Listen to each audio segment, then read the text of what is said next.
Listen to me, motherfucker. I'm talking.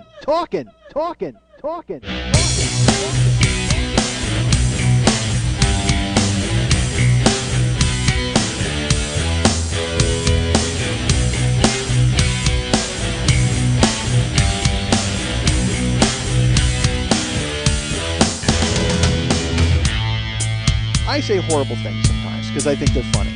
My podcast is a verbal mosh pit because it's just me pinwheeling around. You don't know where the fuck I'm going to wind up, and I generally have no idea when it's going to end or start. I'm responsible for this whole goddamn thing. I want a little respect from you people.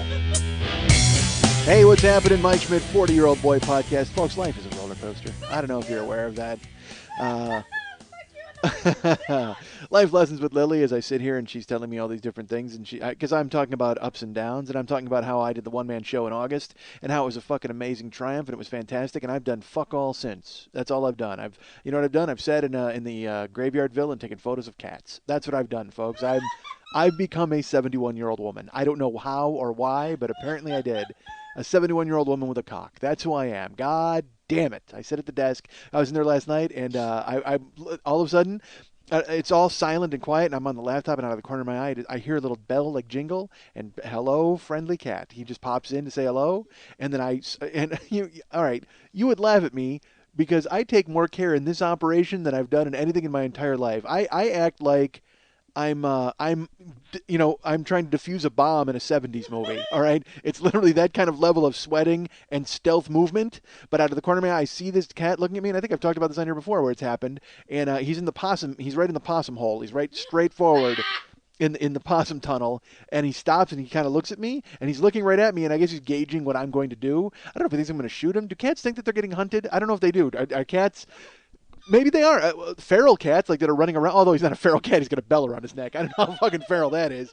Maybe that happens. Maybe they have, like, a little cat society, and the feral cats have decided, you know what? We need to don bells so nobody thinks that we're like feral cats. Like, they're underground cats. That's who they are. They're feral.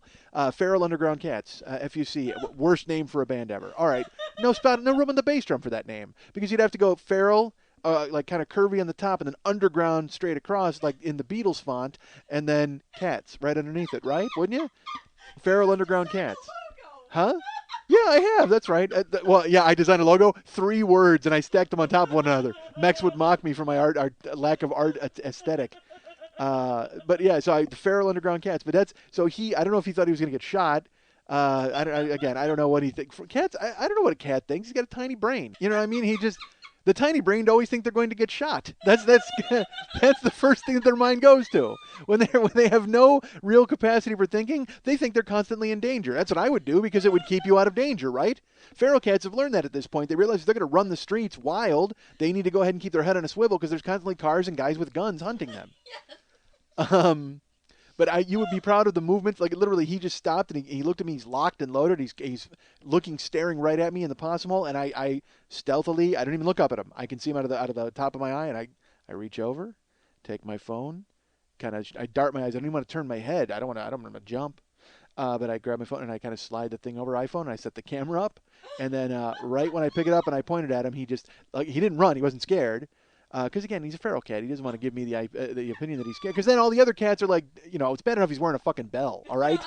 He's getting mocked for that. But if he ran away from a fat guy holding a phone, they'd be like, dude, what are you, a pussy? And yeah, I guess so. I guess literally he is when you really think about it. But he fucking all he did was he fucking jangled off. He was looking at me. I picked up the phone. I went to take a picture, and he ding ding ding ding. He walked off, and I could hear his bell the whole way. So I was like, I should just let him go. The hell with that. I got to get a photo. So I walked out in the silence, and I tried not to make any noise because I want a picture of him. Because I'm an old 71-year-old person. That's what I'm saying. I'm a 71-year-old woman. I need photos of cats. Cats. I don't know what it is. I find myself. I see cats and I get sad, and I want to be sad. I'm at that point where I really kind of like being sad, and I want to feel sad, and it makes me wistful and makes me think back about all the things I've done and loved and lost, and it's terrible. I'm in horrible shape, folks. But that's what I'm saying. I was the high of in August. Everything was great, one man show, and so Lily and I'm telling her about how the further we get away from that, the more I again, the hymn shows up. Ozzy Osbourne used to call it the hymn. Okay, that guy in your head who just goes, well, you can't fucking do that again. You'll never be able to fucking do that again. You can't fucking do that. What do you think? You fooled these people once. You're not going to be able to fucking fool anybody again. So that shows up in your head. And again, the further I get away, and I'm not doing stand up. I'm trying to book shows and do stuff. But again, nobody knows the fuck I am. Whatever. So, but I will tell you, but I have a show coming up. Remember, I've got to plug that at the end of the show. But even that, oh, never mind. All right, so yeah, so I got up and I stalked the cat. I guess I stalked him. I don't know. I approached him on cat's feet. I'm not gonna lie to you, and I was not wearing a bell, so he could not hear me coming. So I came. I poked my head out and he wasn't there. And then I walked out and I looked and he was right by the gate. He was there, and I held up the phone and I zoomed in on him and I took like 40 photos of this cat. I mean, like it was. It was horrible. I don't know why if I thought one wasn't going to be good. So I took them from various zooms, to make sure I got a better framing of him. Oh, I'm an 80-year-old man. I am. I'm a 71-year-old lady. I'm not even a man. 80-year-old man doesn't like cats. He fucking says, get off my lawn, cat. But I mean, a 71-year-old woman is embracing a cat and gives him free milk. And I mean, it's like if I had free milk, I would have given him milk. If I actually wanted, I actually called him. I gave him the universal, that thing, and he wanted none of me. Because again, fat guy with phone. He doesn't want to fucking approach me. He doesn't know what's going on. He's a feral cat. He's got a bell on. He was fucking Snow White. So again, he probably gets a bunch of shit from the other cats. All right. The last thing he wants to do is like be my friend. Although, wouldn't you think that he would fucking Harry and Tonto me right away? Wouldn't he all of a sudden come up and be like, "Dude, you and I are that's it. I'm hitching to your train." Unless he could probably smell failure. He probably does. Even he knows. That's one thing. He actually poked his head in and he was like, "Fuck, dude, you were riding high in August." And then he walked off. That's what he thought. The cat, he like walked up to ding, ding, ding, bell, and he saw me looking at the computer, and he's like, "You're still fucking here? You got to be shitting me, dude. You haven't fucking gotten your shit together and gotten out of here, for God's sakes? No. Well, I'll tell you what. I'm going to walk around, and maybe I'll go scratch a car so you have something to do with yourself. God damn it." He knows it. He saw right through me. He saw my failure brewing. He fucking sensed it. Don't cats have like a 9th sense? What do they have? 9 lives. That's they have. They don't have 9 senses.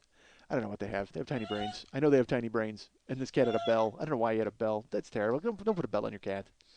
Especially if you're going to let him run around the neighborhood. I mean, does that... unless it's Superman. I mean, if you're Superman, you can let your cat have a bell because then no matter where you are, you hear the bell, you go, "Oh, there he is," and you go pick him up. It's like if you're like living in a house and you're like, "Oh man, we'll give him a bell and we'll find him eventually," and then he takes off miles from your goddamn house, you're not going to hear that goddamn bell. Unless you got some sort of weird cat remote, and nobody has that, right? Oh, I love that fucking pet remote where they hook it up on your fence and they can't walk out. How about that one that turns your dog off? The remote. Have I talked about that on here? I just saw a commercial for it the other day where your dog is like, "Rawr, rawr, rawr," and you push a button, he goes, "Rawr," and he just like shuts the fuck up because you got a button. Yeah, you got. It's essentially like a shock collar or whatever the fuck they put it in by his brain. They don't say that. They're not like, "Hey, shock collar for your fucking dog and turn him off." They're like, "Oh, it's a pleasant dog defibrillator," whatever the fuck they, you know what I mean? A dog filter or a bark smoother outer. I don't know what the fuck they call it, but it's like literally there's a dog barking, you're like, "Rawr, rawr, rawr," and then you point a thing at him and they should just shape it like a gun. Honestly, is what they should do. They should put the fear of a gun into a dog. Like, you don't want a remote for your dog. You should literally be able to fucking hold it sideways, like the guys in New Jack City or The Wire, and just fucking bust a silence cap in your dog's ass. That's what you got to do. Because your dog's barking, you're like, "Dude, you better shut the fuck up," and you crank up the Glock, the fake Glock, and you just pull the trigger, and then he shuts up because I don't even know what it emits a high pitched whine or a whistle. I don't know why that makes him shut up. People are mean to dogs and animals. I don't have any. All right. All I have are my photos of them. Oh, I couldn't care for the real thing. Because let's face it, if fucking Snowy with a bell came over to my house, he'd go hungry in like 3 days. Because he and I would be fighting over barbecue. I mean, cats don't want barbecue, right? I don't think they do. That if they come to my house, they'd have barbecue. And especially Snowy doesn't want it because his fine white coat gets covered up with Casey Masterpiece. He can't have that. Because then all of a sudden, seriously, if you're a feral underground cat and you get covered in barbecue sauce, you got to avoid every Chinese restaurant from 10 miles around. Because they're like, "Hey, half our work is done."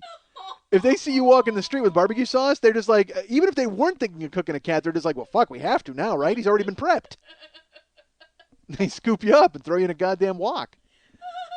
Never eat an entree that rings or dings. Ding, ding, ding, ding, ding, that little bell. Oh, that would be awful. Because there's Chinese restaurants around Graveyardville, and if I went to one and I'm like, "Hey, I'll have, chicken almondine," and they're like, "Okay, great." Ding, ding, ding. It's got a bell in it. Ugh. And I'll just pull out my photos and look at him wistfully. Oh, so sad. Loved him. Now he's gone. So Lily's telling me about the roller coaster. She's like, look, Shut up. life is never it's a series of up and downs, and you need all of a sudden she's the dad in the Wonder Years. I don't know why the fuck she decided to buzz that lecture out. But I'm Kevin, who is he was Kevin. Fred Savage was. Did he play Kevin? Is that what it was? Kevin Kevin was the brother. Kevin Sorbo? I don't know. Kevin was the mean brother. Oh, Kevin Sorbo's he's Hercules, right? Or whoever the fuck he was. Sorbo's Hercules. Folks, I'm sorry. It's like I dropped a Rolodex. Literally, that's the inside of my head. The inside of my head is if you had like you dropped a Rolodex and you just keep picking up different cards. Kevin Sorbo, Wonder Years, Fred Savage, I don't know. Who's that? Jason Hervey and Eric Bischoff. Eric Bischoff's friends with Hulk Hogan. They pitched all these shows. TNA Wrestling, Kurt Angle. Hey, Kurt Angle knew Brock Lesnar. Brock Lesnar fights this weekend in the UFC. I mean, that's where it goes, folks. Literally, it's as if you dropped a Rolodex and you're picking up every card and reading it out loud. That's the inside of my fucking head. God damn it. But and you know what I have to do? I have to hold on to my skull and make sure that my Rolodex does not fly out on these roller coaster rides that we call our life, folks, because Fuck you're you. going in a series of up and downs, and sometimes you're heading down, and then sometimes you're heading up, and then you need to realize that it's not always going to be a downward. Oh my God, I'm going to punch you in your bad knee. I know she's just trying to help, and that's fine, folks. Because I don't blame her because it's I fucked up this week, man. I've made here's what I did stupidly. All right, here's what I did. I will tell you that I come to you now. Well, all right, let's start from the beginning. Last week, last Wednesday, I went ahead and I did a show for you folks, and I was crazy looking. Like I was speaking of feral, I looked like a feral man, like a feral dude. Because my wife, as I've mentioned, has control of all the hair in my house, and so she was like, "Dude, try to grow a beard. Oh, and don't cut your hair." So after the eighth person came up and asked me about Geico insurance, I figured I needed to get something done with my head. So I went that night and played poker last Wednesday night after the show, and then wound up getting my balls busted the entire night because I looked like an animal. I'm not gonna lie to you folks, I look like an animal. I couldn't eat meat when I looked like that because people would tackle me and tase me. You know what I mean? They thought I was some maniac on the loose or some I was a fucking trog. That's a movie with Joan Crawford. Look it up. I used to watch Trog every time it was on. Oh my God, Joan Crawford is like a mean scientist, and then she. First of all, Joan Crawford doesn't mean anything in any movie she's in. Joan Crawford is mean. I've never seen a movie where they tried to make Joan Crawford like nice because. And this is even after the fact because we all know her from Mommy Dearest and we're like wow fucking Joan Rivers. Again, the Rolodex folks. I'm sorry, I spun it the wrong way. I was because I filed everything under first name J, so I was under. I said, "Oh wow, Joan Rivers, Joan Crawford, Joan from Mad Men, Mad Men." Don Draper got married. Why did he get married? Oh my God! Spoiler alert, folks. Don't go ahead and look at that. Roger Sterling in blackface. All right, never mind. See, again, the Rolodex just spinning, fucking spinning. Because I was talking about Mad Men with Lily, and I was trying to explain to her why I like it and and she hates it. But she hates it because she looks at it like it's real. I Like don't hate it. I don't enjoy it. she doesn't enjoy it because she gets uncomfortable, and I don't blame her because she, rather than look at it like a television show, she actually kind of feels for the women who are stuck in their positions in the '60s, and as a person who champions women, she sees it and feels odd and awkward watching these people and empathizes with them, realizing they have nowhere to go, and I watch it and go, wow, look at Joan's tits. All right, no, I might have I watch it for more than that, maybe not. Joan is pregnant. Joan on Mad Men, and her husband's in the army. The army. Good Morning Vietnam. Oh my God, Forrest Whitaker, the King of Scotland. I never saw it. I got to tape it. All right. That's what I'm gonna do. I'm gonna chain words together and chain thoughts together. That'll be the entire goddamn show. It's like my head it's boggle. My entire head is boggle. It's a huge boggle game. Boggle or Scrabble? Scrabble's the one where boggle is the one you got to make do with the letters. I don't know. Boggle, isn't there there's a timer in Boggle, there's no timer in Scrabble. You and I can start a game in No, there's Scrabble. time in And Scrabble. there's time in Scrabble? Yeah, you can call time in Scrabble. Well, you can, but you don't because it's the whole point of playing Scrabble is you just play. It's a leisurely game where you're just playing, right? And fuck Scrabble because everybody puts like a Q and an apostrophe and goes that's a word. And although actually in my high school it was, as we learned last week. I would play Scrabble and put that just Q. And it's not a word. And I go, well, it's kind of an abbreviation for what? Fuck you. Give me the points. That's what it's short for. I'm bad at Scrabble, which is weird. Although we all, as we found out, I'm just like you folks. I'm a normal guy. Unfortunately, I thought I was better than all of you, but I'm not. But I'm not terrible at Scrabble. It's just my OCD won't let me fucking sit there or ADD. I always mix those up. I have them both, I think. Whatever it doesn't. Something with initials won't let me play Scrabble. Because I sit there and I'm just like, all right, well, let's go. I'm gonna buy Park Place. Let's get the fuck out of here. What's happening? I don't because there's not enough action in it. You know what I mean? It's a lot of pondering and you got tiles and an X. Fuck all that. I don't need an X. Why do I have a goddamn X? And then because literally I'll sit there and I'll think of all the because you wind up playing with some genius who knows every X word in the goddamn planet. He's like, oh yeah, four X's make a word. No, they don't. Yeah, it does. That's like that's how you spell that. You didn't know that? It's winding an alarm clock. That's X's. That's that noise. Jesus Christ, how do you know that? People who memorize the Scrabble dictionary, Yeah. which is like 8,000 times larger than a regular dictionary, because again, single letters are words. And people could put like blank tiles up and go, I'm calling that a word. It's that's lo mein. What is that? No, that's not lo mein. That's a blank tile. No, trust me. In China, that would mean lo mein. I get 48 points. You're fucked. Double word score, triple word score, cafe latte. You're fucked. All right. I don't know. It's in the Rolodex. I was up on coffee. All right. So, why does anybody listen to this? I don't get it. I don't know. It's like diving into a swimming pool full of soup. Seriously, because you know it's going to be liquid and you can swim in it, but then there's like chunks of stuff that you didn't realize was going to be there.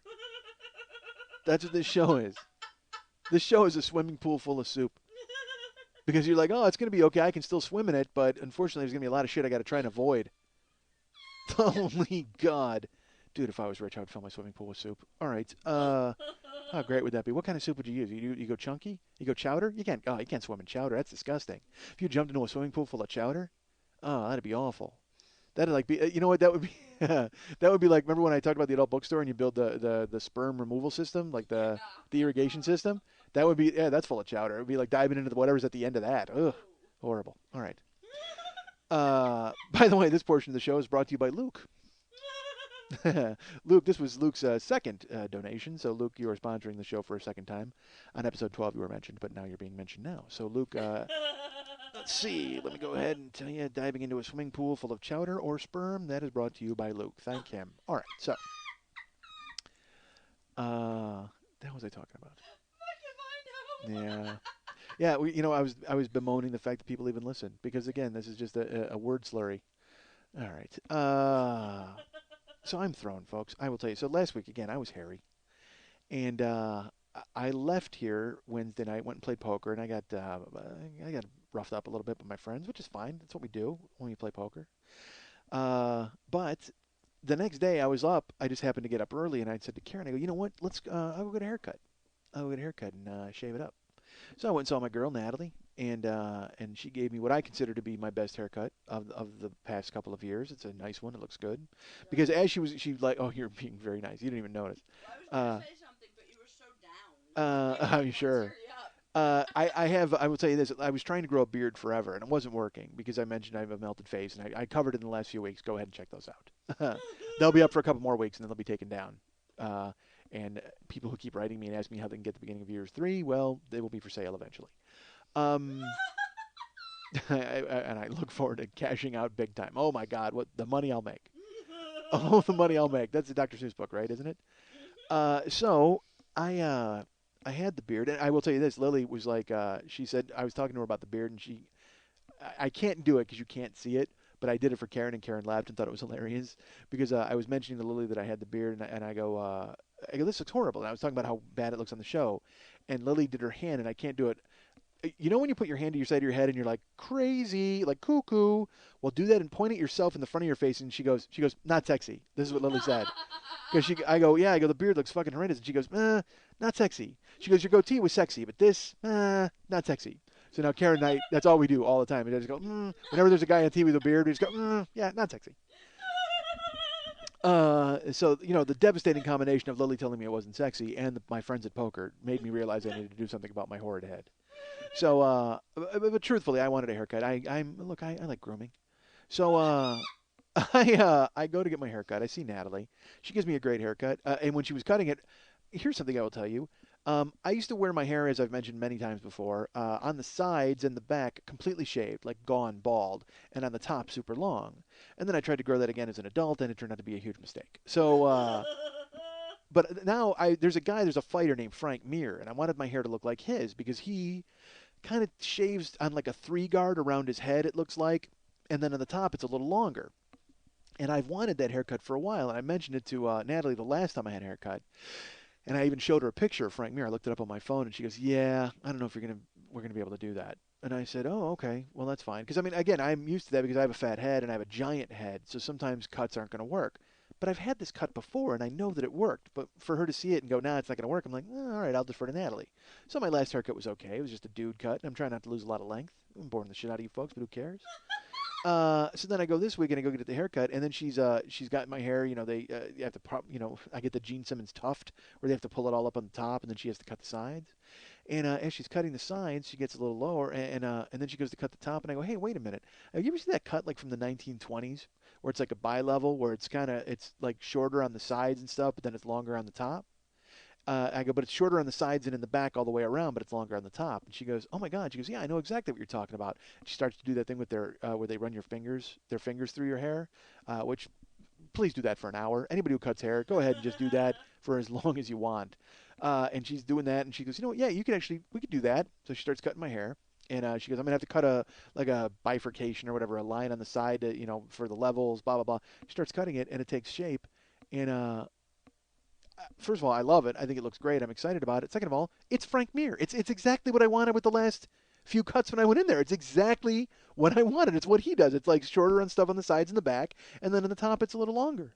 And I didn't say that to her. But as she's cutting the hair, I looked at Karen and I go, "This is what I wanted." And she was like, "Karen's like, yeah." She thought it looked really good, so I was excited. And I had a beard. I still had my beard, and they have a barber there. And I was gonna have. First of all, they don't have a chick barber. I don't get that. A chick who shaves. I've talked about it on here before. I told Natalie, I go, dude, the fetish money alone you would make would be worth hiring some chick. You should just pay for her to go to barber school and bring her in. So I said, I go, look, I'll shave when I get to my house. She goes, well, do you want me to trim it now because this haircut doesn't look good with a beard or whatever it is you have going there on your face? And I said, yeah, go ahead. So then Natalie, she got right in front of me and leaned over, and she's trimming, and there is nowhere to put your eyes at that point. I mean, there is nowhere to put your eyes.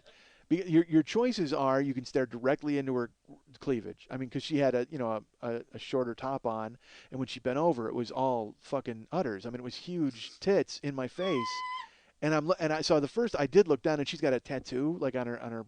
So I'm looking, and I'm consciously going, you can't do that. So then I look up, and I'm staring directly into her eyes as she's like doing. I mean, it's horrible. I mean, you can't. That's even worse because then it's just like, wow, I want to fuck you. Oh, I love you. I mean, it's like you have to decide whether you're going to objectify her or try to woo her. You know what I mean? It's like, so I'm doing that thing where you're just I'm making my eyes go all the way around, like I'm looking to the sky, or I could close them. That's my third choice. And how fucking creepy is that?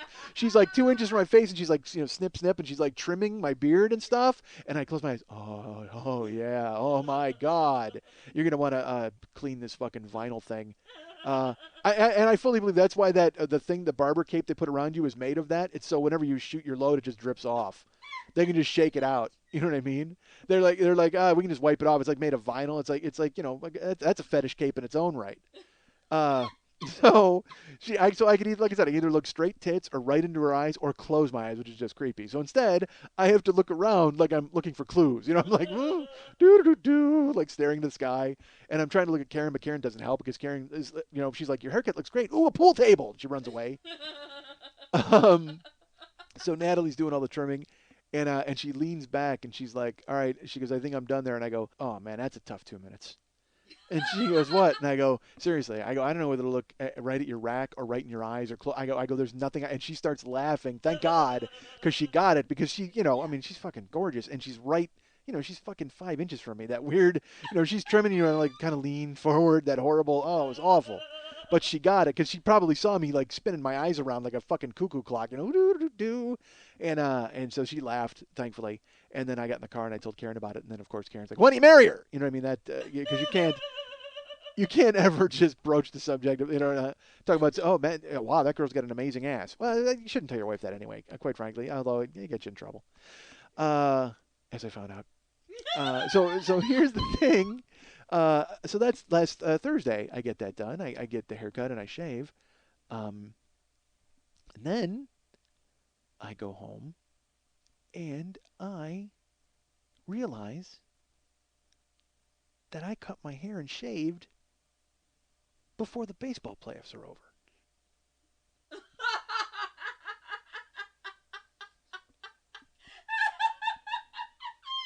I had a crazy long hair and crazy bad beard all through the Phillies sweep of the Reds. So you stay with what got you there. That's what you do. And I will tell to the point where I'll tell you this. I wore my the Phillies won last week, and I wasn't wearing my Phillies jersey. Oh my God. Okay, I think I mentioned it on the show, but I wore it when we recorded because I had watched the game without my Phillies jersey on. But then I wore it for the show. Okay, but then I took it off when I got down to my car, and I left it in the car. And then they beat Cincinnati the next two games. So I went, well, fuck, you can't wear your jersey, and you have to leave it in your car. Because last year I had a shirt and a jersey combination that I wore for all the games, all right? And plus you don't shave, you don't fuck with anything. Well, sure enough, I get a fucking haircut and a shave, and that overpowers jersey karma, and the Phillies lose on fucking Saturday. I'm like, dude, why did you get a fucking haircut and shave? What the fuck is wrong with you? How do I lose track of that, folks? What an idiot. What a goddamn idiot. So I jinxed him. I fucked the whole thing up. And so then I said, well, you know what? The thing is, at least you still got jersey karma. Leave the jersey in the car. And then they won game 2, which was great. I was excited about that. So it's 1-1. I'm like, all right, here we go. And I should have said, oh, clean slate. Why don't I start a new thing here and I'll get that? But no, instead, I go, let's stay with jersey karma, but stay shaved and, haircut or whatever, because I can't just grow my beard and haircut back. And then they lose. They lose game 3. Folks, this is my fault. I think we all know this is my fault, right? I mean, sure, I left my goatee because I have my goatee back. I'll tell you that, folks, because again, I was told that it's sexy. But I have my Frank Mir haircut, which is great. But dude, I fucked the Phillies. I completely ganked them with my ridiculous grooming. What the fuck is wrong with me? So that's it. So now I'm overriding jersey karma and everything because today is an early record. I didn't mention that to you folks because I got sidetracked by a cat. But yeah, today's an early record. I came over early because the Phillies play tonight. They play at 5 o'clock, and I have to be home in time for that. What time is it now? 4:13. All right, it's 4:13, so I'm going to get home right around 5:30. So, and the first pitch is 5:20, which is fine. But now that's it. I'm bringing out the big guns. I'm wearing the jerseys for the games, and I guess I'll wear a fake beard. What if I did that? What if I bought a fake beard? Do you think that would help at all? I don't think it would. But I just got to hope that my newfound jersey karma, as I take my jersey out of the car, because I'd left it in the car that whole time, and they're down 2-1. So today we reinstate jersey karma by having it on me. So I have to wear it for the game, and I have my red shirt. The combo's back from last year, folks. Fucking Phillies red shirt, Phillies red jersey, jeans, and I think this is going to be enough. I think it's going to be enough to turn the tide on the Giants. Today is a huge game, folks. It's gigantic because look, they have the Phillies have great pitching, but the Giants have amazing pitching. And I will tell you, I saw this coming. I know this is going to sound weird. I was rooting hard against the Giants the entire month of September because I saw them. They were hard chargers, and they have great pitching. And I'm like, fuck. If we got to run into that buzzsaw pitching, we can beat them. But I would much rather play the Reds or the fucking Braves because we can fucking stop those idiots like grapes in a winery. They're finished. But I didn't want the Giants. And then when the Braves were almost beating the Giants, I'm like, oh, man, just do something miraculous and knock off the Giants just so I don't have to see them again. Because I knew it was going to be a tough series if we had to play the Giants. We weren't going to manhandle them. But now we're down 2-1, and then today is huge. But I will tell you this, there is good Philly karma today because the Phillies, I have to wear my jersey because the Phillies had their fattest pitcher pitching today. That's right. There's a guy named Joe Blanton. He's the pitcher who looks most like me. So that is going to be huge. So I have to wear my Philly jersey so I look most like Joe.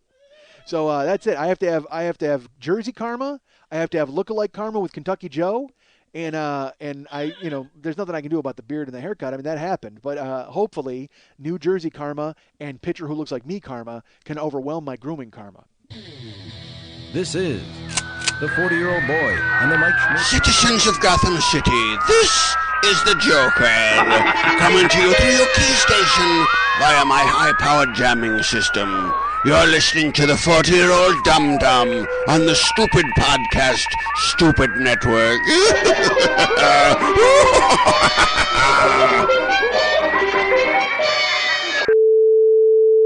You're listening to The 40-Year-Old Boy, and later, The Left Coast with Albert and Larry. Two gadabouts recount their travels of America's West. The drive to Flagstaff was beautiful. Yes. The antique show was nice. I saw a Tiffany lamp there, and I wanted Albert, to buy it. It was not a Tiffany lamp. But Larry, I loved it. I thought it was beautiful. It was worthless. Definitely a Tiffany. If I could have gotten it a price, I will choke you with a bathrobe! I I don't. Why are you so angry with me? I'm sorry. It's just a lamp. I just I'm wanted sorry. a nice lamp. What? I don't. Albert. Yes. I'm sorry. You sorry? Yes. Now come here, Albert. It's time to dunk my tea bag. Fashionable gentlemen describing fabulous excursions. The Left Coast with Albert and Larry on the Mike Schmidt Podcasting Network. All right. How can I fuck up the playoff grooming? God damn it. You don't shave a playoff beard. Everyone knows that, no matter how shitty it looks. There's a guy in the Giants named Mike Fontenot. He looks like one of the founding fathers, yet he won't fucking shave. Because he's smart. He knows what to do, goddammit. Of course, he's on a team. He's got a whole team of people telling him not to shave. They understand it. I don't have a team. I got my wife running away to read a magazine. What? I think it's ridiculous that you think all of it centers around you. It does. There's no doubt. Because last year, the last 2 years, I've done things a certain way, and they've been great, and things have gone well. They've never been down 2-1. They've never been down 2-1 in a series in the last 3 years. And that's awful. That's not good news, Well, I take that back. Yeah, I take it back. They were down 2-1 to the Yankees last year. Was that your fault too? It was. That whole Yankee series is my fault. I don't want to talk about it. All right. How did I shave a playoff beard? It's stupid. This grooming lament was brought to you by Todd, by the way. Thank you, Todd. It's so funny. I want people to know, if you're a Todd and you donated, you need to know that I'm saying your name. But it's like, what if other Todds donated? Is it a collective Todd? This is brought to you by the collective Todd. That made me laugh. No, you guys will know, when I'm saying your name. All right, so. So there you go, Todd. That's thanks. What was I saying? I'm freaked out by Lily's building, I'll tell you that, because I came up here, first of all, sad and lamenting. But I walked in downstairs, oldest building in Hollywood, as we know. And not a good zombie headquarters. Too many entrances. Yeah, this is a bad place to be if the zombies show up. And also because there's a lot of funky stuff going on in your lobby that I don't get. Here's the thing that happened, folks. I just walked in tonight. First of all, a couple days, I will tell you, a few weeks ago when I left, I was walking down the stairs. I take the stairs, folks, because I'm not that fat. So although now I can feel because I can't work out because of folks. I don't know if you know, there was something that happened a couple of weeks ago that's preventing me from working out. I can't talk about it. But I can feel my heart just turning into pudding. Everything is just fucking falling apart. And it's like, I want to go lift. I want to do stuff. But I guess at the end of this, if I fucking wind up just looking like a Quato, it's going to be terrible. Oh, Jesus. Just like, there's like a little fucking fat bump sticking out of somebody's body. All right. Quatos from Total Recall. All right. So, I don't even know why I said looking like a Quato. Because you know what I'm going to really look like? I'm going to look like Chet from Weird Science at the end when they turn him into that fucking horrible monster. He's just oozing fluid. Oh. And you know what's really funny is if you've seen Kelly LeBrock lately, she actually looks like that. In Weird Science, she turned Chet into that, and now that's what Kelly LeBrock has become. Full circle. It is sad. She needs Wyatt and Gary to go ahead and get another computer out and start rebuilding her. Holy shit. Kelly LeBrock is falling apart. She turned into the Chet monster at the end. You're stewed, buttwad! All right. I love Chet. I love Weird Science.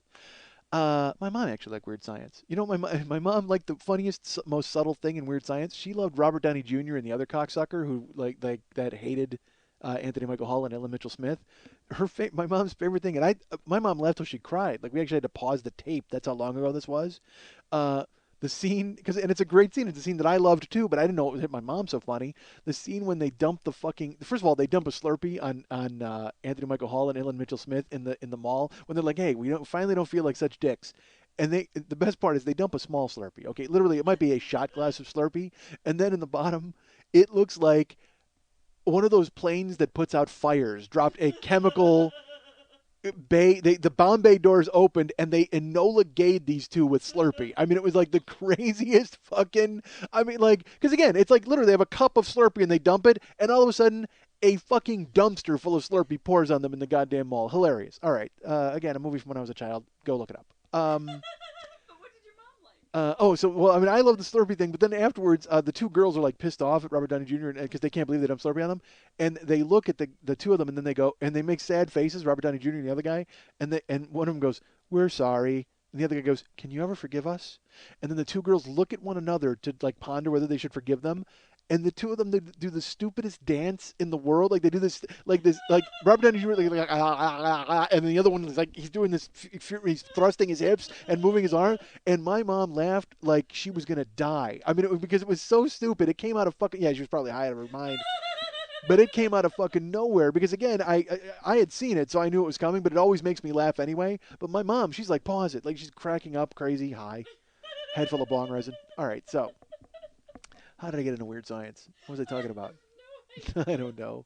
Because I talked about, because I look like Chet. Yeah, because I'm turning into that. All right, so I went to the, I will tell you this. Where Lily lives, there's a corner, and they advertise like with big billboards for movies. There's a billboard for a movie called Morning Glory with Harrison Ford and Diane Keaton wearing suits. Do you ever see that movie in a million fucking years? I don't. Seriously, if that's on a plane, I fashion a box cutter out of whatever's handy and fucking take us into a tower. I gotta be fucking.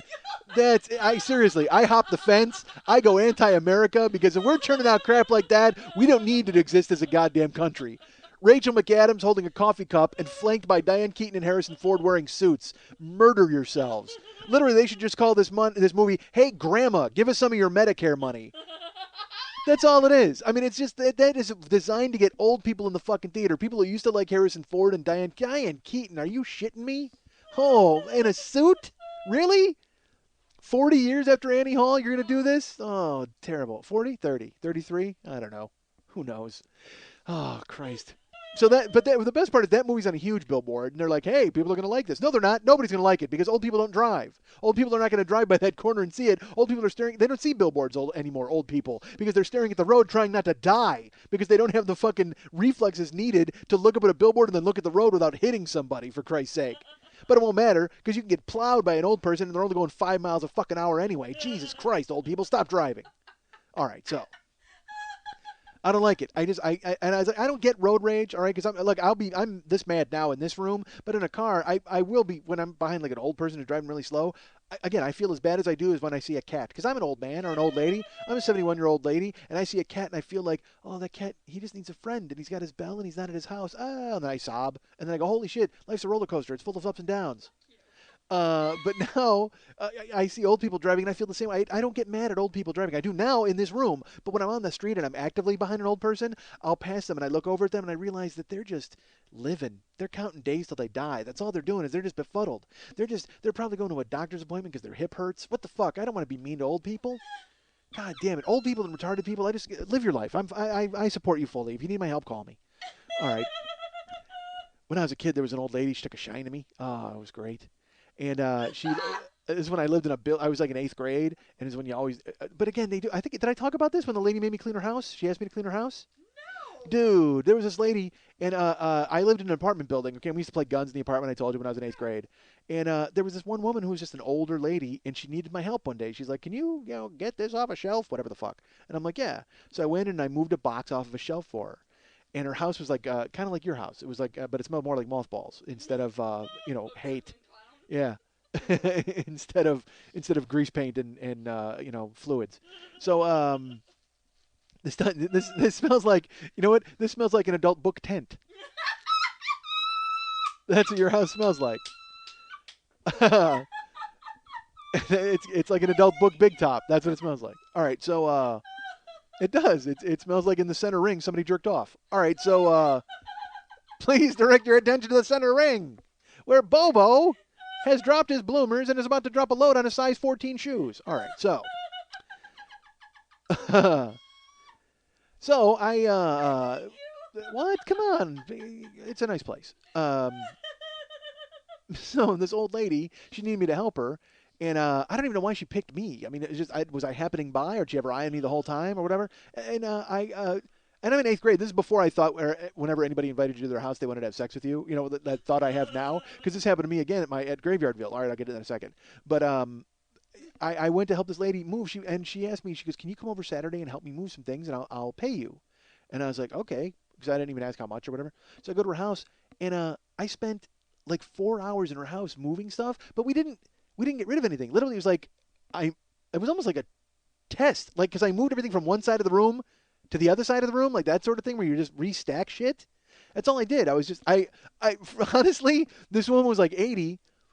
I was literally reshuffling the deck chairs on the Titanic. That's what I was doing because she had probably been a passenger. And so she brought me in, and she was hoping someone would reshuffle the deck chairs on her personal fucking Titanic in the villas in Bolingbrook. So I went and I started moving stuff around, and after 4 hours, I move all this shit around in one room, and then I go to another room. She has me move the stuff in her closet, and again, pungent smell of mothballs to the point where when I moved something in her closet, they actually fell from the shelf, and I was Mr. Moose for like 5 seconds. All of a sudden, I get fucking Mr. Moose by mothballs. Like, you got to be shitting me, really? I hated Captain Kangaroo. When I was a kid, I wanted Bozo to kick the shit out of Captain Kangaroo because Bozo was like a Chicago guy, and I know he wasn't a Chicago guy. I know in your cities you had a Bozo, just like everybody's got a horror host. We got a Vira out here. When I was a kid, we had Svengoolie in Chicago, whatever. Then we had Son of Svengoolie. They still have Son of Svengoolie. He's still running around in a goddamn wig and a fucking hippie coffin. Jesus Christ, turn it off, Kaz. All right, so. But now, when I was a kid, they had a Bozo, and he was Bob Bell, and he was the only Bozo. And he had Cookie the Clown, and then they, spun plates and played Flight of the Bumblebee, Grand March, fucking awesome.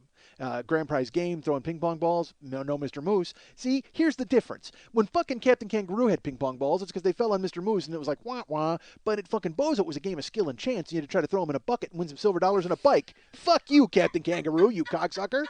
That's right, Bob Keeshan, with your gentle ways and your Justin Bieber haircut, kill yourself. Too late, you're dead. All right. So I liked Bozo as a kid, and so I wanted him to fight Captain Kangaroo. Like, I literally, again, this says a lot more about me than them, probably.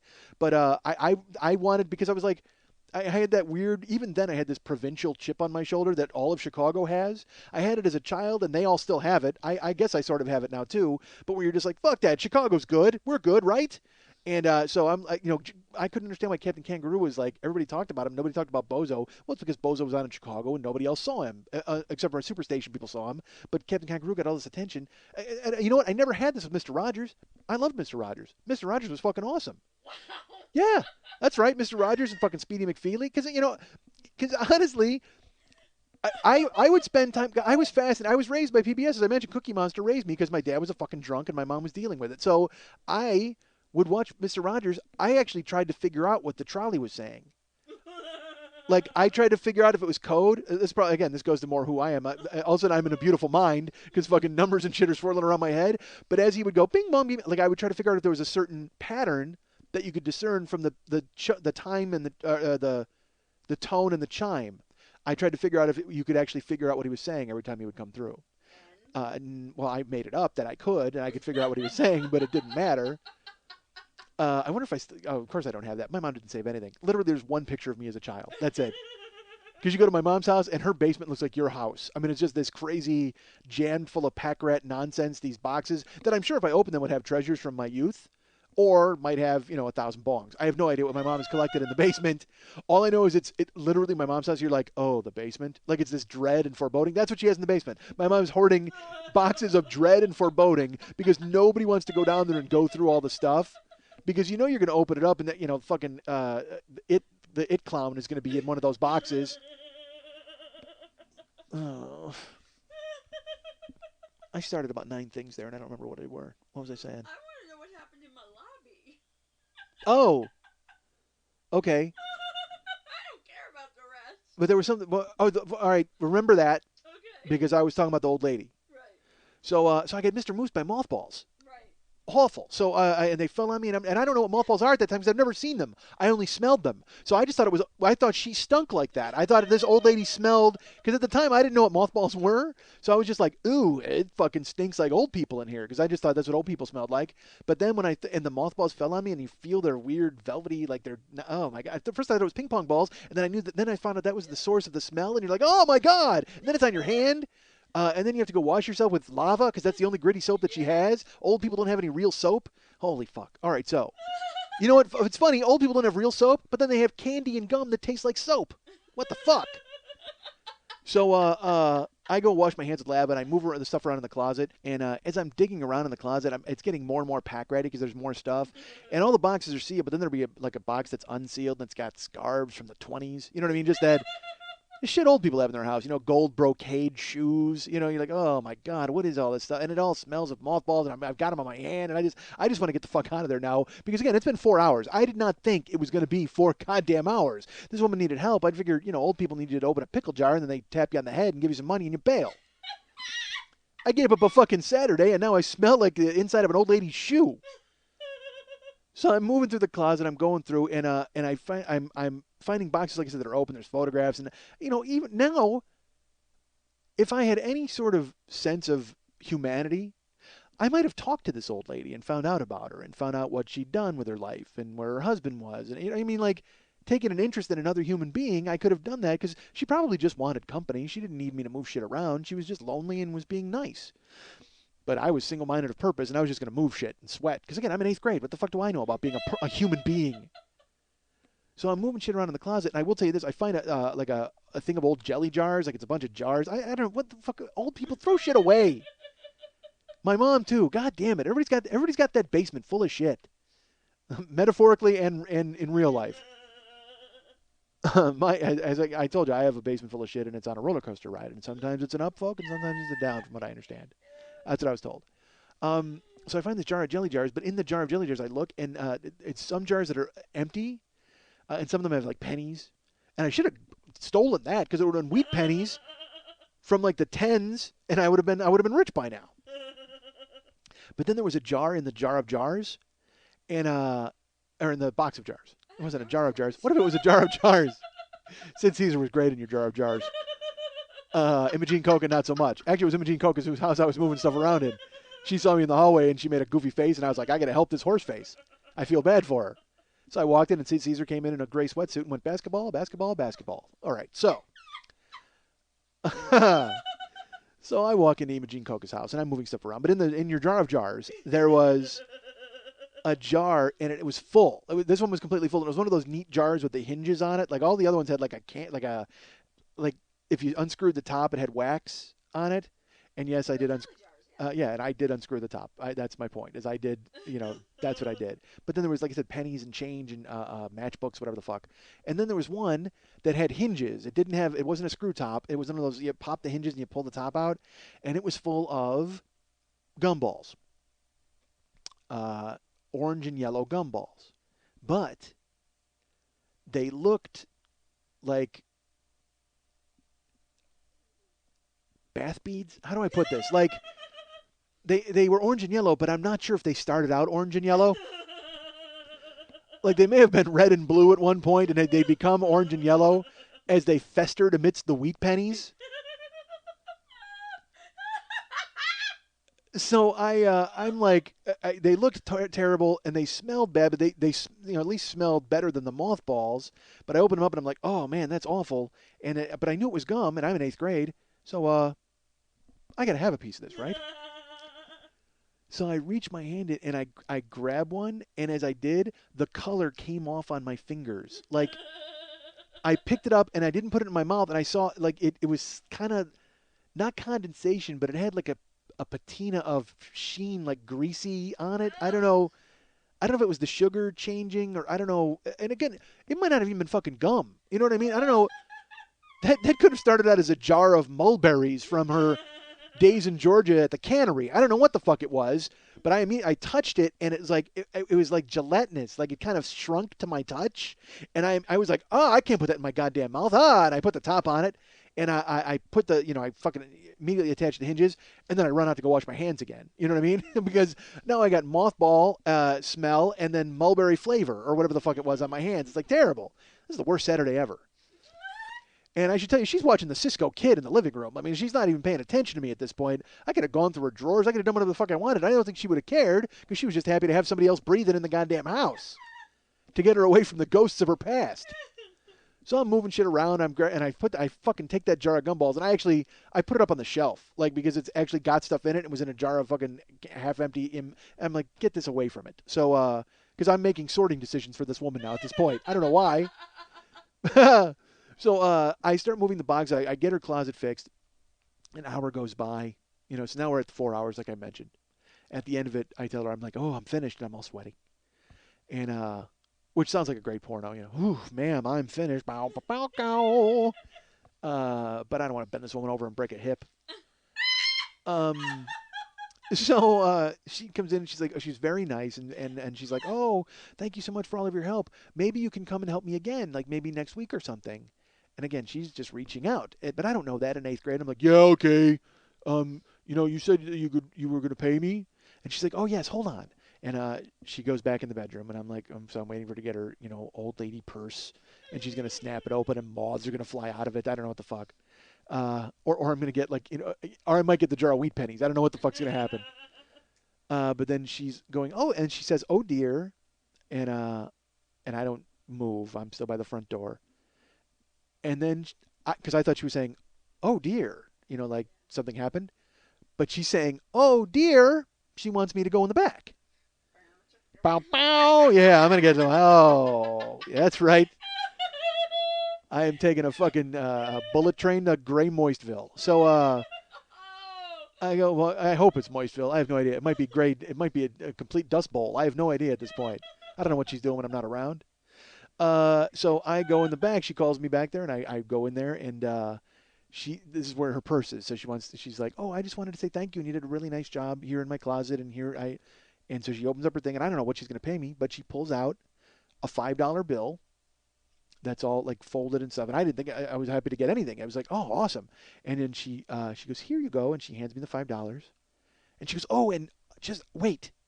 And then she goes in the closet, and she's looking around, and I think she's looking at the job that I did.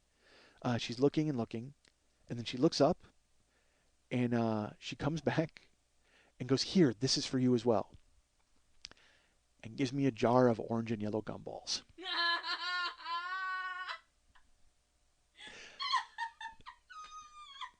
Thanks. And she says, next week I'll have different candy for you, but this is what I have now. I said, thanks. I take my jar of orange and yellow mulberry fucking gelatinous bullshit, and I drop it in the fucking dumpster by 7-Eleven as I buy $5 worth of candy. That's what you do in 8th grade. You immediately go spend your money on candy. It's an investment, folks. You're going ahead and purchasing candy. And yeah, so what else were we gonna say? Weird. No, you said something weird happened in the lobby. Oh, it's not even weird. You know what? I built it up too much. But I mean, you get in your when I was leaving your house a couple weeks ago, I found a set of car keys, and it was I think it was a Volkswagen key. It had the thing. So or no, it was a Toyota. It had a Volkswagen keychain, but it was a Toyota key. And you're wondering how I know that. Because I, of course, took the keys and went outside and beep, beep, beep, hit the thing to hit an alarm, and there was a Camry across the street, and the lights went on and off. But I don't know how to get the keys to whoever in your house. Like, I don't know. I'm not going to go knocking on every door, not in this fucking building especially. I don't know what the fuck. It would be worse than laughing when they you keep opening the little windows. I'm not going to get some short-haired Goldie Hawn. I'm going to get some fucking homeless dude who's like, yeah, that's my car, slams the door in my face, drives off, kills everybody. So I just took the keys and put them in the lobby downstairs, like on the counter. So someone may have found it and gone for a joyride, or maybe the rightful owner found them. I have no idea. So I keep finding. Then I come into your building, and there was all this. Did I mention the name, the generic food that was there? Yeah, that happens all the time. Okay. I walked in, and there was not Gansito, but it was all these different brands of food. I'm like, whatever. So today I come into your building, and there's a full thing of Johnson & Johnson's baby powder, but it looks old. Like it has the old font. Like it looks like it's from it might have come out of this old lady's closet. Like seriously, she may actually live here because it has that kind of reek about it. But there's this old school like fucking thing of baby powder and a robe, blue robe, in the lobby. So you can only imagine someone got out of the shower, took their robe off, stripped naked, and shook powder all over themselves in your lobby and left. But right next to them, for me, incongruously, because they don't go together, quite frankly, in my opinion, maybe they do in your eyes, a full pallet of green peppers. Not like a couple of green peppers, like an industrial size. When you work in a restaurant, it's called a pallet. And it's about 5 pounds of green peppers, 10 pounds of green peppers in a huge cardboard container. Just down there in your lobby. Which because you live there, she lives behind a mall, kind of. You know that some restaurant was unloading a truck, and one of the cocksuckers who lives here stole the green peppers off the back of the truck. Absolutely. And then when he came in, he must have felt bad about it, and he's like, He's like, oh, I can't have hot produce in my house. And so he left it out in the goddamn thing. Or he might have just been like me as a kid when you just steal shit for no reason and then you just throw it away. Like, I mean, you just do it for the thrill, kind of. I did that once in Tahoe. Oh, I'm not a good guy, folks. I'll tell you that. So anything that happens to me, like I told you, anything bad that happens to me now is karma for the shit that I did. And I understand it. So that's why I can't get that mad about it. One time my buddy Ransom and I went to Los Tres Hombres. Is that no, Los Tres Cantinas? The 3 cantinas? That doesn't make any sense. Cantinas Los Tres Hombres. That's what it was. It was a fucking Mexican joint where you did shots. And we were doing tequila slammers. And again, folks, I told you, I don't drink unless there's an occasion where I'm peer pressured into doing it. So we were in Tahoe at this bar. And we were drinking, you know what a tequila slammer is? Yeah. And you pound them and they fizz and then you fucking bound them. So it's me and Ransom and like, it started out as 2 people. But Ransom and I were pretty gregarious at the time, and so we started to get people to drink with us, and we eventually we had almost the entire bar. We had about 25 people doing tequila slammers with us at Los Cantinas, Los Tres Hombres, whatever the fuck it's named. And, we still had to drive home, and he's got the red sled. We got Ransom's red sled, and I can't drive a stick, so he's going to have to drive no matter how fucking drunk he is. Well, we stayed there for about 4.5 hours, getting slammed, eating chips, just doing tequila slammers, and we're pretty fucking hammered. I'm not going to lie. It's one of the 10 times in my life I've been really drunk. So we go to leave, and Ransom decides that he can't drive. So we're going to call a cab. So he goes back inside and tells him to call us a cab. And we're in the parking lot of the Cantina Los Tres Hombres, and there's a pickup truck out there. It's a full parking lot, but I will tell you there's a pickup truck in the back. So Ransom and I climb in the back of the pickup truck. We climb in the flatbed to lay down to wait for the cab. So because we're drunk, it seemed like a good idea at the time. So we're lying in the truck and we're waiting, and Ransom goes, what if this guy drives away with us in the car? I said, well, then maybe he can bring us home. We don't have to pay for a cab. There's logic. And Ransom's like, no, dude, we already called the cab. That's not cool. We can't do that. We have to be where the cab can see us. I said, okay. So what do we do? And he's like, well, let's get out of the cab. We'll get out of the truck. So we go to climb out of the truck. And as I go to climb out, I notice in the back with us, there's luggage. There's like 4 suitcases. And I look at Ransom and I go, who the fuck would leave their luggage in the flatbed of their truck? And he goes, well, I mean, there's no room in the truck. And I go, yeah, but that's bullshit, dude. You can't do that. That's stupid to leave your luggage in the truck. You don't know what the fuck's going to happen to it. And he goes, well, nothing's going to happen to it. No one's going to take the luggage. I go, you're in a bar. Someone could take the fucking luggage. And he goes, so what are you saying? I said, we're taking this fucking luggage. He goes, why? I said, we're teaching this fucking guy a lesson. You're an idiot. We're teaching this fucking guy a lesson that you need to lock up your shit or people are going to take it, God damn it. And Ransom, of course, is going to talk some sense into me. He goes, yeah. You can't leave your shit outside or people are going to fucking steal it, man. We got to take this guy's fucking luggage. And I go, yeah. I go, you know what? We should just fucking open it and throw the shit all over the goddamn parking lot. No. And Ransom goes, no, dude, we can't do that. That's not cool. And I go, yeah, you're right. That's not cool. That would just fuck his stuff up. And he goes, no, what if he comes out? I go, good point. He goes, wait till the cab comes. I said, all right. So then the cab pulls up. We see it coming. And he goes, grab it.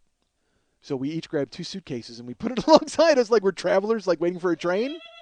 And then the cab pulls up and we're fucking loaded out of our minds with 4 suitcases. And the guy gets out. He's like, hey, you want me to put those in the trunk for you? We're like, yes. And we get in the cab and the guy loads the trunk up and we split. We just took the luggage.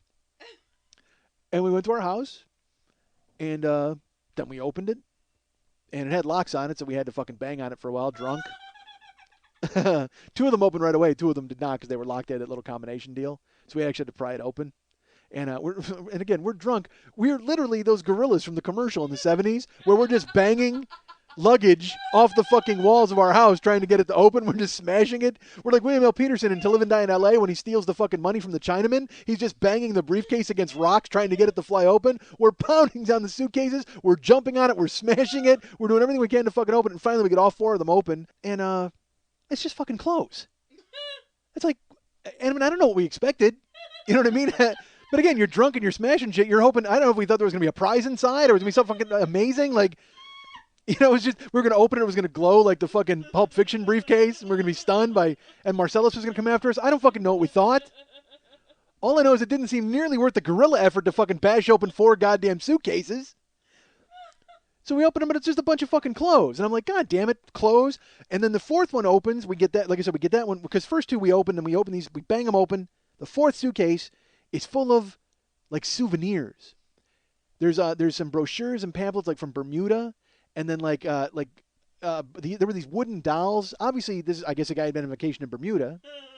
Thank God he didn't have any fucking rum or bottles of, you know what I mean? Because we're bashing the shit out of these things. If there was glass or anything, we would have fucked everything up. But instead, and again, I recognize I'm a bad person, folks. All right, I realize this. But he had these weird, distinctive, like they were wooden statues, not like tiki statues, but they were almost like living figure kind of, sculptures or something. And it looked like a set of them. It was like, I don't know, 10 or 15 of them. And we see those, and we start fucking laughing. We're like, what the fuck are these things? But then we all of a sudden, I don't know why, we both had the epiphany at the same time that, oh, wait a minute. Clothes are one thing. All right, if they come and if the cops come, because inevitably the cops are coming because we're paranoid and we're drunk and we stole suitcases, all we can think of is we just committed the biggest fucking crime in the history of the world. We're the worst criminals. We're the great train robbers because we stole 4 suitcases out of the back of a fucking pickup truck. Terrible.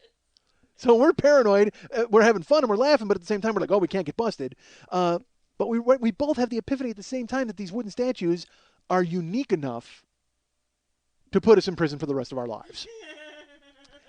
Instead of, because a bunch of boxer shorts, who the fuck cares? You know what I mean? And the fun is, you start going through the clothes, and they're not going to fit me because I'm a fat guy. So, Ransom starts trying them on, and they're like button shirts. They're people clothes. They're real people clothes. I mean, I'm 22 years old at the time.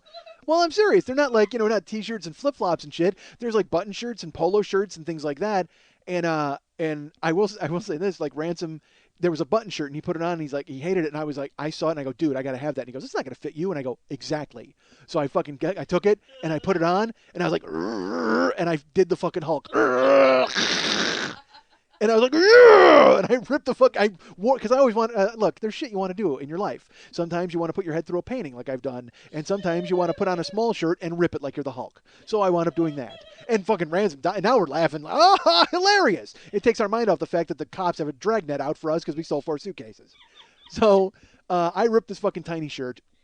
And then we're destroying everything, and then we've got the $15, and like I said, it dawns on us we can't get caught with these because this will definitely prove that we stole everything. We can say these are our suitcases, we can say these are our clothes. We cannot say these are our wooden dolls from Bermuda. Neither of us has been to Bermuda, and we know, of course, that the police can check everybody who's ever traveled to Bermuda. So, because again, when you're drunk, you have those kind of powers.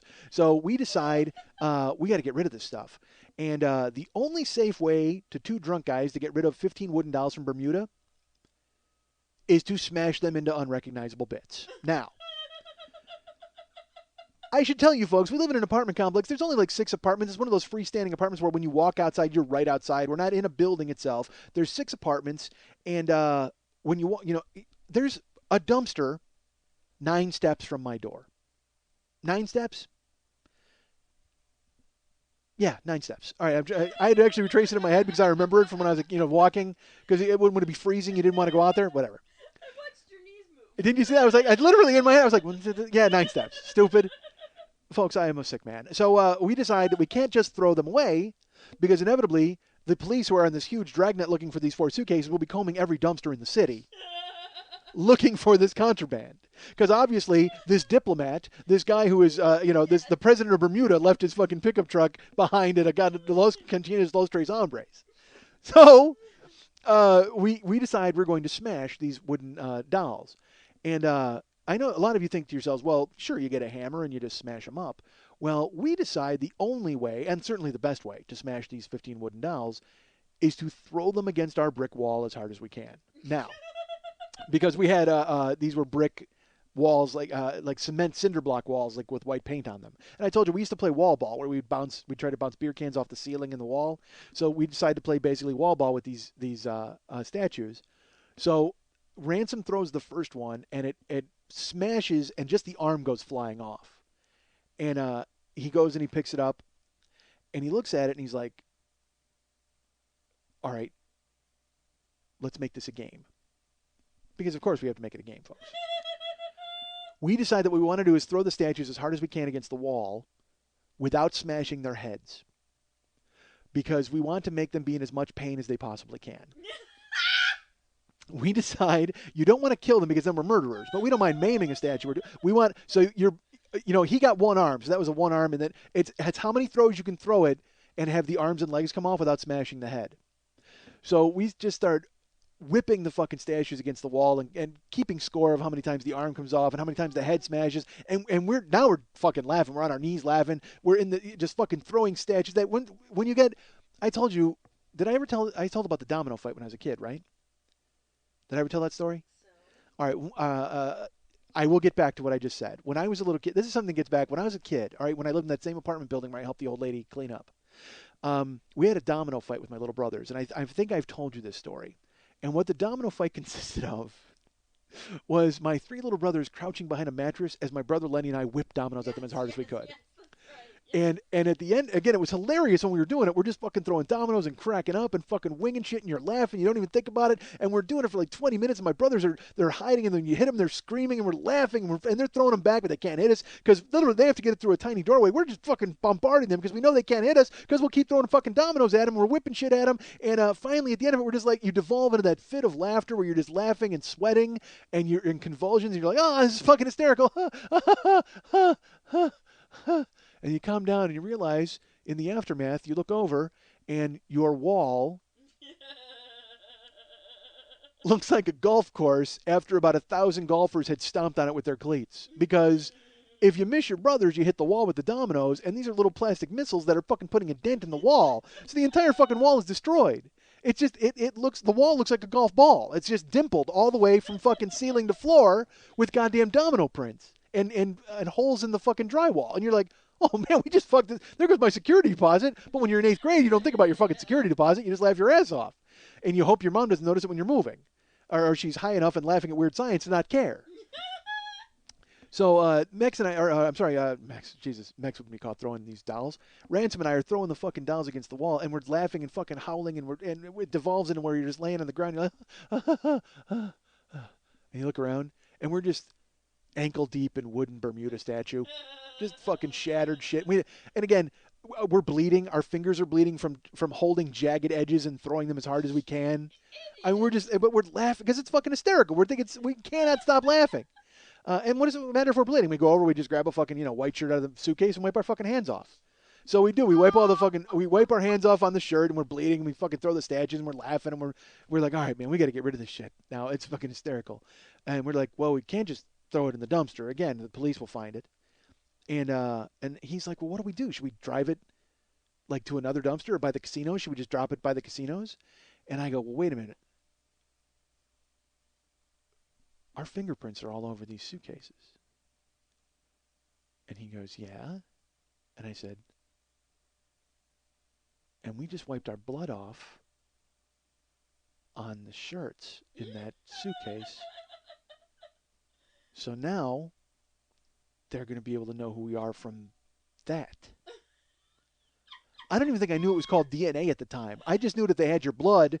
It was a crime scene. They could figure out who the fuck you were. I'm only 22. What the fuck do I know? And he goes, and you figure Ransom's going to do the voice of reason there and go, dude, you're fucking crazy. And of course he did. He immediately went, you're right. So we have to figure out how to get rid of this shit and get rid of the physical evidence. And there's only one thing that we can do. We're going to set fire to everything. Now, I think you're all aware of the fact that I have a history of this. It came later, of course, of having my shit set on fire. But this isn't my shit. This is fucking Bermuda Johnny shit. What the fuck do I care if it goes up in flames? So, again, all we want to do is avoid the cops and make sure they don't have our anything. But we just want to make sure we avoid the cops and they don't have any of our evidence. So we go, well, we got to get rid of this shit. Let's put it in the dumpster and set it on fire. So we go to pack the bags, and I will tell you this. I can remember it vividly to this day. I don't know why. We folded the clothes and put them back in the suitcase. I guess because we thought it would be easier to close them back up. We folded the clothes, and we put the bloody shirt at the bottom just in case, I guess, the fire didn't go all the way through. Who fucking knows? I don't know why we did these things. We're drunk. Tequila slammers for fucking 4 hours, folks, at Los Cantinas Tres Hombres. Fuck, we almost took... We would have been better off if we would have napped in that guy's truck, because now we've gone from just, normal burglary to now we're complete...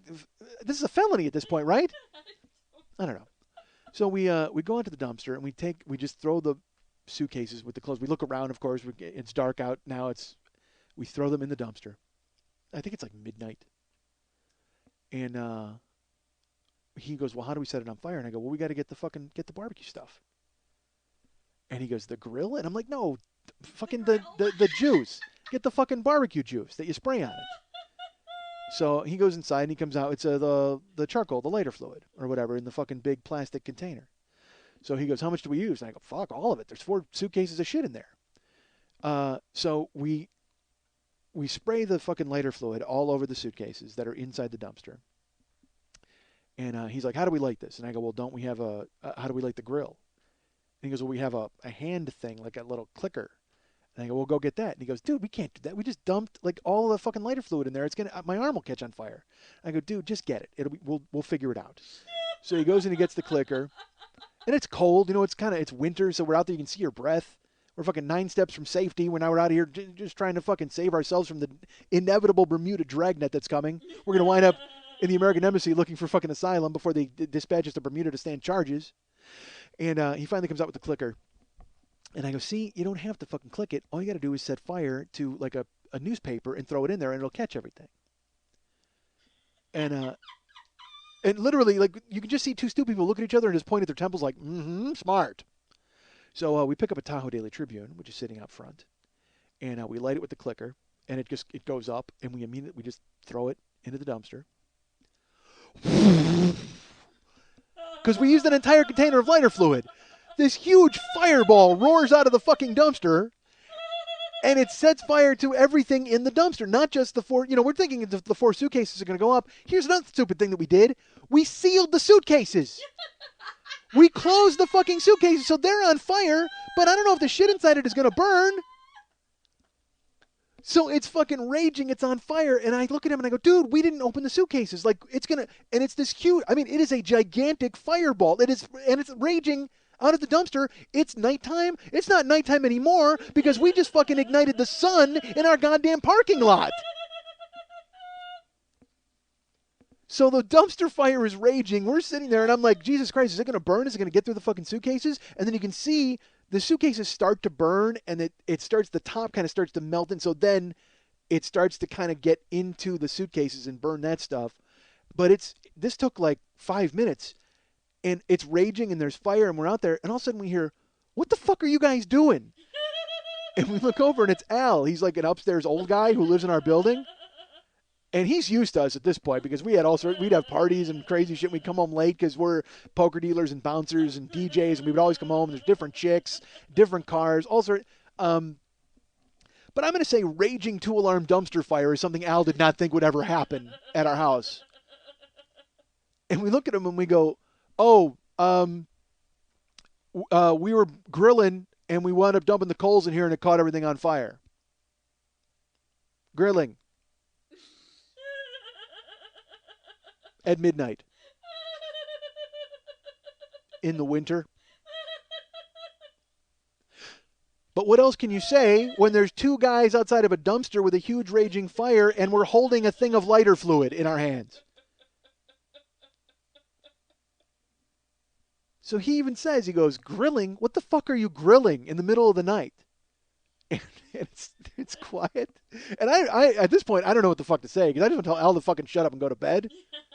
And Ransom just goes, steak. And I just kind of nod. I'm like, yeah, steak. And Al just fucking shakes his head and clutches his robe and goes back into his house. So I look at Ransom and I go, we got to get the fuck out of here. And we go back in the house.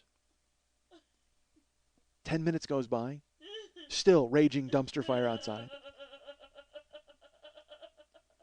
Woo!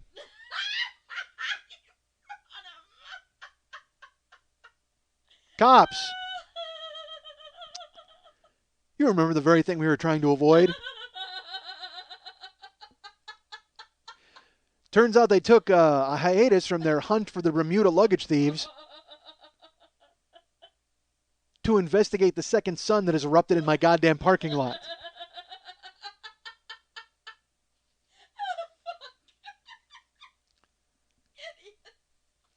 And I look at Ransom and I'm like, oh, fuck, dude, we're fucked.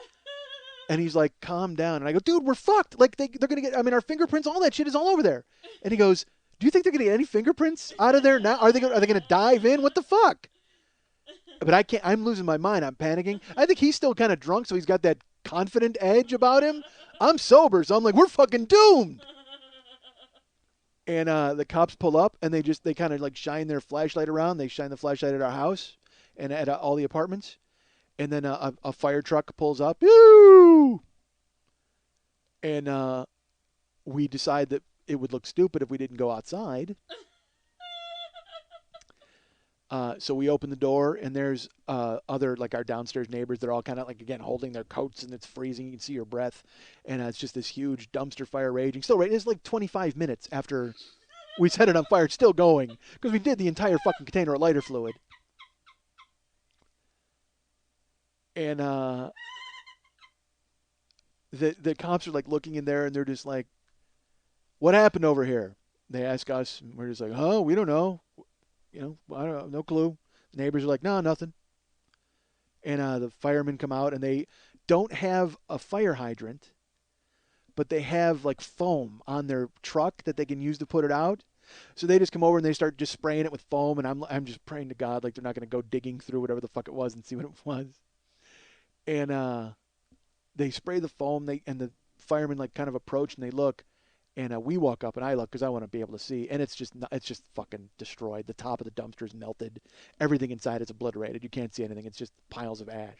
And, my neighbors are out or whatever, and cops and fire, and they're putting stuff out. And all of a sudden I just hear, must have been a big steak.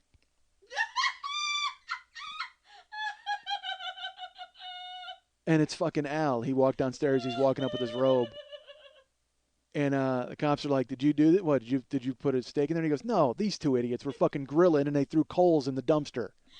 He rats us out! They were putting it out. Everything was fine! What the fuck, Al?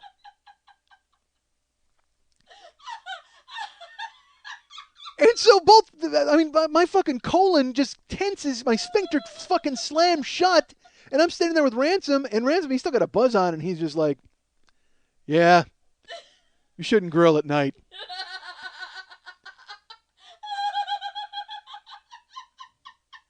And the cop looks at him and he goes, this is true? You dumped your coals in the dumpster?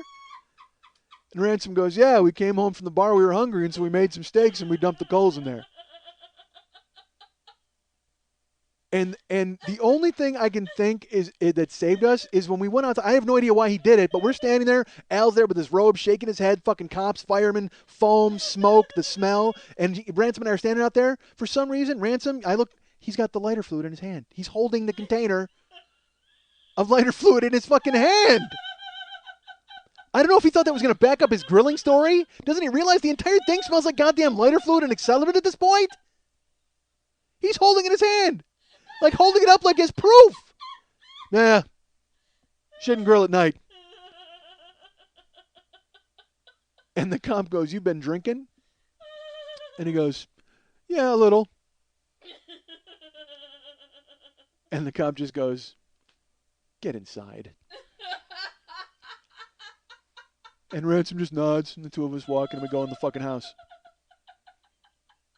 Foam all over our shoes, wooden fucking statues smashed.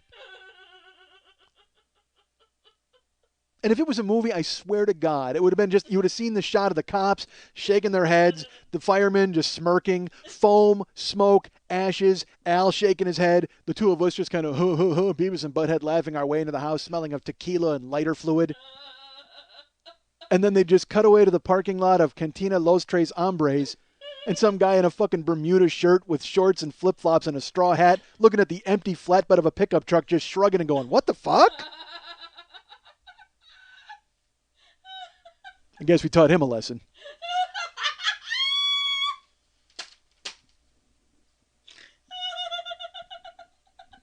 You guys can get me at MikeandMikeSchmidtComedy.com. You guys can get me at The 40-Year-Old Boy on Facebook. That's Facebook.com/The40-Year-Old Boy. You can follow me at Twitter.com/The40-Year-Old Boy. You can follow our friend Lily Von Stupp at Twitter.com/Lily Von Stupp. You can also follow her at Twitter.com/MNTees. Very important to get information about the Monday Night Teas, which I will tell you about in a second. And also, if you want to send her a personal note and talk to her about her knee and have her counsel you on the ups and downs of life and roller coasters and look, folks, life is Mr. Toad's Wild Ride. She'll tell you that right away. Life is very much like the teacups.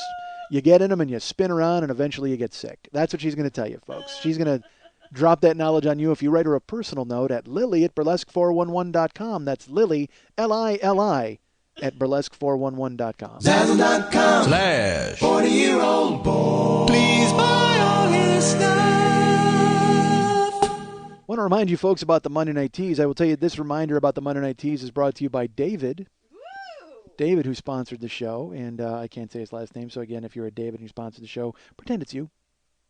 You know who you are.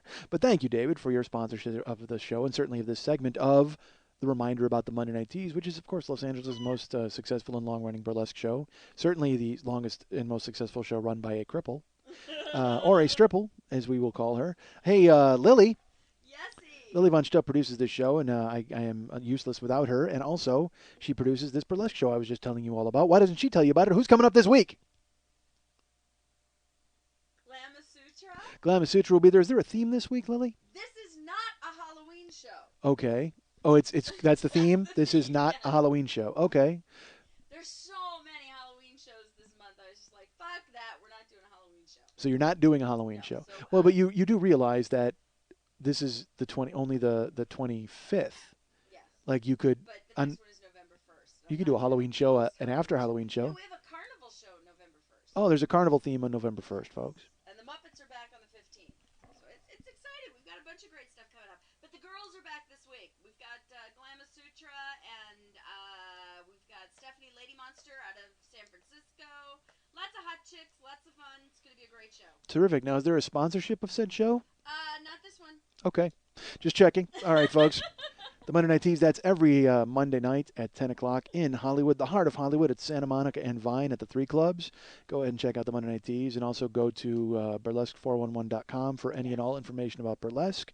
How's that podcast? Is that running? I don't have a current one up right now. All right. You can follow, you can check the archives of the Burlesque 411 podcast at iTunes. Yeah. Put in Burlesque 411 and find our friend Lily. Simply Burlesque podcast. So go ahead and put that in, and you will actually get to hear Lily talk and not yell from afar. What? Yeah, you can hear her be that person. Want to remind you folks that there is the burlesquebears.com. You can go ahead and check out burlesquebears.com and have custom-made burlesque bears, handmade by our friend Lily Von Stupp. She will send them. She will make them. She will take your order and fill them with stuffing and love. So please go ahead and order a burlesque bear from burlesquebears.com. The Mike Schmidt fan club is called the Westside 86 Jokers, along with my friends, Adam and Hannah and KC and Leanna and everybody else, all the other cool people who are over there helping out. Go join the Westside 86 Jokers Mike Schmidt fan club page at Facebook. Remember, the Zazzle store still exists. We're selling, I mentioned Lily's a Stripple. We've got the Stripple shirt available. Yay! We've got mugs and mugs, pugs, thugs, as Harvey Korman would say in Blazing Saddles. So, and we also have a mouse pad that I think I've sold one of. Yes. I was like, because I was, let's get something a little different. You know why you don't get anything different? Because nobody buys it. So let's put it this way: the Zazzle the segment of the Zazzle factory that makes mouse pads filled with cobwebs. It has not been busy at all. I don't know if because they're electronic mice or people have their own mice or they're using a touchpad. I don't know what the fuck it is, but I can tell you the mouse pad business is not booming. So go buy one now. Remember that the year 1 and year 2 download sets are available via MikeSchmidtComedy.com. If you go to MikeSchmidtComedy.com and you go to the Joe Business page, you can go ahead and click through to the Zazzle Star that I just mentioned. And you can also go ahead and purchase the year 1 and year 2 sets, which are available and are fantastic. They got my liner notes, all that cool stuff. And if you want to just donate to the show and sponsor, like the people that I just mentioned, such as our friend Adam, who also sponsored this segment. He sponsored the donation pitch. How great is that? Adam sponsored this, and it's there's a little donation button in the upper left-hand corner of every page of MikeSchmidtComedy.com. It's a little Schmitty with his pocket out. Go ahead and fill that pocket with trinkets and sass. He would appreciate it. We would all appreciate it. Want to remind you folks, if you need a trainer, you can go to realworldfit.com or follow that person at twitter.com/realworldfit.com. That's my friend Sean Richardson. He is my trainer when I'm not involved in what I'm involved in now. As soon as I can get back to doing it. Well, I had a car accident a couple of weeks ago, which I cannot talk about. But I can tell you that it's keeping me from training. It's keeping me from doing a lot of things, but training is foremost among them. But it doesn't mean you can't train. Why should you be on the DL? Why should you be on the shelf just because I am? So go to realworldfit.com and look up my friend Sean and let him train you without his shoes on. That's the way for him to do things. I want to tell you that our friend Rob Matsushita is a filmmaker who has made a couple of kinetic typography, whatever the heck they're called, the trailers for the show, which you can vote for on Funny or Die. You can get through there on my Facebook page. You can find the link and go click Funny if you would. But Rob Matsushita, very cool guy, fan of the show, and a filmmaker in his own right. He has a web series called Chapel, and there's a new episode this month called Handcuffed. And they've introduced a new villain to the show, which a lot of people have actually. He saw his numbers. I was talking to him, and I was like, "Dude, it's really good." And he's like, "We actually saw our numbers go way up this month," and he thinks it's because of the villain and stuff like that. And our friend Emily, who's in the show, is great anyway, so I'm sure they're coming to see Emily as well. But go see the new episode of Chapel this month. Go to ClaymorePictures.net. I think you can get it through there. I think it's also available online and YouTube and iTunes, all that stuff. But if you go to ClaymorePictures.net, that's your headquarters for all things Rob Matsushita. So go there and you can get to Chapel and check out all the stuff about his films and things that he has coming up. I can tell you also that on my Facebook page there will be portals or gateways, if you will, or a Stargate. Kurt Russell will be there. Kurt Russell will be on my Facebook page with or MacGyver will be there. He's in Stargate, right? The TV show. Who cares? There's a fucking Kurt Russell's Kurt Russell. He's the man. So go to the Facebook page, like I said, facebook.com/the40year-old boy, and there will be all of these different pages to bring me to certain cities. My friend Chris has set up a Bring Mike Schmidt to Portland page. Our friend Josh has brought a Bring Mike Schmidt to Phoenix page. Our friend John has brought up a Bring Mike Schmidt to the Ozarks or Branson, St. Louis area page. And then our friend Steven has brought up a Bring Mike Schmidt to Austin page. I will tell you, the business is a little slow in some of these places because, again, my listeners are spread all over the place. And like I said, I got all these people who want me to come to their cities, which is really great. But then I can, be me and them, three of them. Yay! I should do that. I should just be like fucking Fugazi. You know what I mean? I should just play fucking living rooms and then just crash at those people's houses. I'm not even joking. I could do that. I could just fucking show up and they bring me to their because Fugazi would do that. I read Get in the Van, still one of the best books I ever read. It's goddamn Henry Rollins talking about Black Flags tours, and they did shit like that. They just slept in the van and went all over and played wherever people wanted them to play. I should fucking do that, except for the fact that I'm 43 and I missed my window. Yeah. Exactly. I have a wife. I forgot all about that part. Although she'd probably be thrilled. Go, get in the van. That's what my wife's book is called. Go, get in the van. She's like, I'm not arguing with that. Fantastic idea. Go ahead, take off. So if you guys bring me to Portland, bring me to Phoenix, bring me to St. Louis, and bring me to Austin, those pages are live. So if you want to bring me to those places and you would come and see me in those places, that would be great. And go ahead to Facebook and sign up for those pages. That'd be fine. And I want to tell you folks, this Saturday night, October 23rd, 10/23, I will be at the Improv in Hollywood on Melrose. Yes, sure. The show's at 9:30. There's two shows, but I'm in the 9:30 show, and I'm actually emceeing. I'm hosting the show, and I will tell you our friend Jimmy Pardo is headlining. He was nice enough to provide a list of people to the Improv, and they were selecting people, and they selected me and asked me to host. So that was very nice of them. I will be hosting the Improv on Melrose this Saturday night, October 23rd at 9:30. And, come for the 5 minutes of me and stay for the fucking hilarious Pardo at the end. That's why you want to come there. Or actually, come for the Pardo and get the bonus me. Because, again, I'm hosting and I'll be going up in between. And watch me tank over and over just to get to the funny Jimmy. That'll be great. So come on out to the Improv in Hollywood. That'll be fantastic. And now it's Philly time, baby. I've actually talked so long hoping that a beard would grow before I had to go watch the game. But that's okay. I'm excited. I'm still excited, ready to get there. Because I don't watch much television. You know what I mean? I watch cooking shows and I watch sports. I'm so terrible. And I've started watching because I watch local television over at the fucking Graveyardville. So I see all the morning. I've talked about the morning hot traffic chicks and all that stuff. But and the hot weather girls. Jesus Christ, KCBS has this weather chick. She walks out and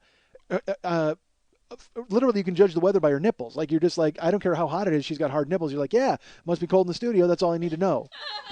But dude, there's a fucking weather girl on KTLA, Channel 5 in LA. She's pregnant. Okay? And she's like crazy, like showing big pregnant. And look, all right, ladies, I love you. I love ladies. And the miracle of childbirth is amazing. And your bodies are, as a guy douchier than me once said, a wonderland. We all know that. Your bodies are a wonderland. But this chick is so fucking pregnant, her body is goddamn Disneyland at this point. Get off of my television pregnant weather lady because she just looks uncomfortable. I can't think of barometric pressure thinking about a baby getting, because she's in front of a green screen. So all I think about is like the baby is getting fried with the weird magic that they use to bring the weather behind her for some reason. I don't know how it works, but I'm waiting for a little Chiron to say like Stevie on her belly because she's so fucking pregnant. It's crazy. And I'm not kidding, you know, it's like I said, Disneyland, it looks like she swallowed Dumbo, quite frankly, because it's just like, baby mine, get off my fucking television. Honestly, you are so pregnant. It's not, look, don't put a pregnant lady on TV unless she's going to give birth within the next 5 minutes. Because otherwise it's like the world's worst game show. You know what I mean? You're just watching her be pregnant and walk around and you're like, all right, have the baby. Are you going to have the baby? Do you have the baby now? Have the baby. And again, I understand pregnancy and childbirth.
Why do I spit out this random bullshit that nobody fucking cares about? I am peddling obscenity. I am going to get a whole fucking army of you people, and you know what we're going to do? We're going to listen to me and then do nothing for an entire fucking week. I can't be trusted. Don't you people know this? It was like the Back to the Future of suck. I don't want to have a boner in somebody else's pants. I need to shoot up heroin and jog. Hey, ass fuck, are you listening to anything that I'm saying to you? Fuck, somebody's got to shut that old guy up. And I'm like, fuck you! I'm not a potato! I'm a goddamn cantaloupe!